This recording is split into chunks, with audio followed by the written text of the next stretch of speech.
Hi. Today we will see how to adjust the visual order of an indicator in the TradingView. I have created a simple indicator and applied it to the chart. This indicator has two exponential moving averages.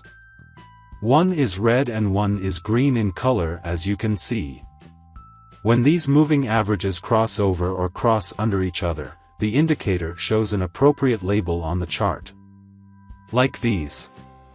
But, as you can see, some or many of these labels get hidden behind the candles. Here as a user, it is difficult for me to read what is written on this label because half of its text gets hidden behind those candles. Let's handle the visual order of this label and bring it to the front side of the candles. To do that, click this More button. Click the Visual Order option.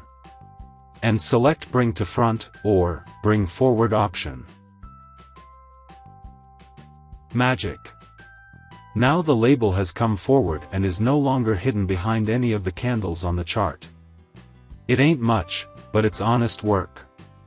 So that's it. That's how you can adjust the visual order of the indicators in the TradingView.